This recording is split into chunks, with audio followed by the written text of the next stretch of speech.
আসসালামু আলাইকুম ওরহমতুল্লাহি ওবরকাতু। প্রিয় দিনদার ইমানদার সকল প্রকার মুসলিম ভাইরা, আজ আমি আপনাদের সামনে একটি গুরুত্বপূর্ণ বিষয় নিয়ে আলোচনা করতে চলেছি। আশা করি আমার এই আলোচনা আপনি মনোযোগ সহকারে শুনবেন এবং তৎসঙ্গে আপনার সুস্থ ব্রেনকে সঠিক কাজে ব্যবহার করবেন এবং সঠিকভাবে বিবেচনা করে কমেন্ট করবেন ইনশাআল্লাহ। তাই আসুন, আজ যে বিষয়টি নিয়ে আমি আলোচনা করতে চলেছি সেটি হচ্ছে সমাজের বাস্তব চিত্র এবং আমার কড়া চ্যালেঞ্জ।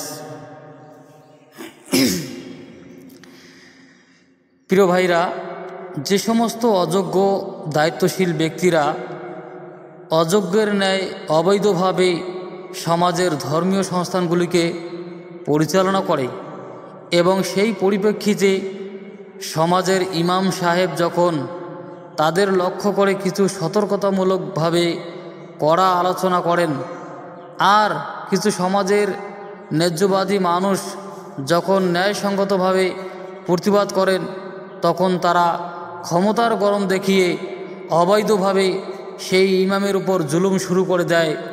আর যারা ন্যায্যবাদী মানুষ ছিল, সেই ন্যায্যবাদী মানুষগুলোকে কোণঠাসা করে রাখার চেষ্টা করে এবং তাদের উপর বিভিন্নভাবে নির্যাতনও করার চেষ্টা করে।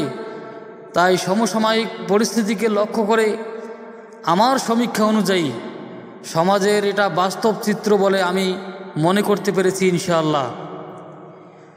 ও সমাজের অযোগ্য দায়িত্বশীল ব্যক্তিরা, ক্ষমতার গরম দেখানো আর দলীয় দাপট দেখানো অযোগ্য দায়িত্বশীল ব্যক্তিরা, আপনারা সমাজ পরিচালনা বলতে কি বোঝেন? সমাজ পরিচালনা মানে কি মনে করছেন? যে সমাজে একটা বিশাল মসজিদ নির্মাণ করলে আর মাদ্রাসা, মক্তব, লাইব্রেরি ইত্যাদি কয়েকটা বিল্ডিং আর টয়লেট বাথরুম সুন্দরভাবে বানালে আর সমাজের মানুষের দান, সাদকা, ওসর, জাকাত, ফিতরা, চামড়া ইত্যাদি টাকাগুলোর ৯/৬ করে হিসেব দিয়ে অধিকাংশ টাকা আত্মসাৎ বা তসরুপ করলে সংস্থাগুলোর পরিচালন হয়ে গেল? সংস্থাগুলোর পরিচালন হয়ে যাবে? জি না। ওহে অযোগ্য দায়িত্বশীল ব্যক্তিরা, ওহে ক্ষমতার অপব্যবহারকারী ব্যক্তিরা, এটা সমাজ পরিচালনা নয়, এটা সমাজ পরিচালনা নয়। সমাজ পরিচালনা কাকে বলে আপনি জানেন না? তাহলে ভালো করে শুনে রাখুন। সমাজ পরিচালনা হচ্ছে মসজিদের সকল মুসল্লিদেরকে নিয়ে কোরআন সুন্নাহ অনুযায়ী ইবাদতের মূল বিষয়গুলোকে কিভাবে দাওয়াত তাবলীগের মাধ্যমে প্রচার প্রসারণ বাড়ানো যায় এবং এটা নিয়ে আপনাকে চিন্তা করতে হবে এবং সেই অনুযায়ী আপনার ত্যাগ স্বীকারের মাধ্যমে মেহনত চালিয়ে যেতে হবে। এরই নাম হচ্ছে সমাজ পরিচালন। আর আরও শুনে রাখুন, সমাজে যদি মাদ্রাসা থাকে তাহলে সেই মাদ্রাসার শিক্ষক পঠন পাঠন কীভাবে চাঙ্গা করে তোলা যায় সেই চিন্তা ভাবনা রেখে রাত দিন প্রচেষ্টা চালিয়ে যেতে হবে। মূল কথা হচ্ছে সমাজের ধর্মীয় সংস্থানগুলোকে ধর্মের নিরিখেই পরিচালনা করতে হবে। এটাই চূড়ান্ত কথা। এটার নামই হচ্ছে সমাজ পরিচালন। হ্যাঁ, ধর্মীয় বিষয়গুলোকে যথারীতি ঠিক রেখে এর পাশাপাশি প্রয়োজন অনুসারে ধর্মীয় সংস্থানগুলি বা প্রতিষ্ঠানগুলোর নির্মাণের কাজ চালিয়ে যেতে হবে। এরই নাম হচ্ছে সমাজ পরিচালন। আর আপনি এগুলো না করে আপনি দলীয় ক্ষমতার জোর দেখে ইমামের উপর জুলুম করছেন, সমাজের সাধারণ নিরীহ মানুষের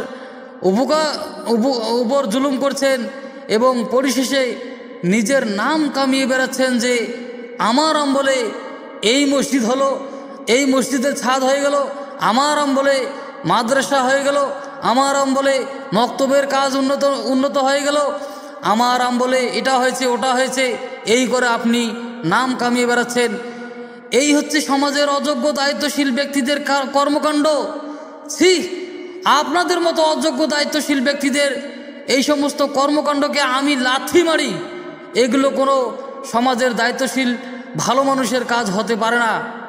তাই আসুন, উপরোক্ত বিষয়কে কেন্দ্র করে আমি আবু জাহিন আবদুল্লাহ রামিউল ইসলাম ওই সমস্ত জালেম, ওই সমস্ত অযোগ্য ক্ষমতাধারী ব্যক্তিদের চ্যালেঞ্জ করে বলতে চাই, আপনি কত বড় ক্ষমতার অধিকারী হয়েছেন, আপনি কত বড় হারমাত হয়েছেন, সেটাকে একটু দূরে সরে রেখে আপনার ওই নাপাক ক্ষমতা, আপনার ওই নাপাক হারমাতির গরম না দেখিয়ে আপনি যদি আপনার মাতৃগর্ভ থেকে বৈধভাবে জন্মগ্রহণ করে থাকেন, তাহলে একবার আপনি ইমানি শক্তি দিয়ে এবং কোরআন সুন্নাহ অনুযায়ী যুক্তিতর্ক দিয়ে আমার সাথে লাগিয়ে দেখেন। আপনাকে যদি আমি সমাজ থেকে উলঙ্গ করে ছেড়ে দিতে না পারি, তাহলে আমি আবু জাহিন আবদুল্লাহ রামিউল ইসলাম সমাজে জীবনে আর কখনো মুখ দেখাবো না ইনশাআল্লাহ। আমার এই চ্যালেঞ্জ গ্রহণ করার পরও যদি আপনি দলীয় ক্ষমতা আর নাপাক ক্ষমতা দেখার চেষ্টা করেন, তাহলে আমি আপনার জন্য আল্লাহ তাআলার কাছে ওইভাবে দোয়া করব যে হে আল্লাহ, ওই সমস্ত জালেমদেরকে, ওই সমস্ত হারমাত বাহিনীকে, তুমি ফেরাউনকে যেভাবে ধ্বংস করেছিলে, ফেরাউনকে যেভাবে ধ্বংস করে দিয়েছিলে, হামানকে যেভাবে ধ্বংস করে দিয়েছিলে, নমরুদকে যেভাবে ধ্বংস করে দিয়েছিলে, ঠিক তাদেরকেও একই তাদের ন্যায় এদেরকেও ধ্বংস করে দাও এবং সমাজের ধর্মীয় সংস্থানগুলিকে তোমার প্রিয় বান্দার মাধ্যমে সুন্দরভাবে পরিচালনা করার তৌফিক দান করো, আমিন। এই ছিল আজকে আমার আলোচনা।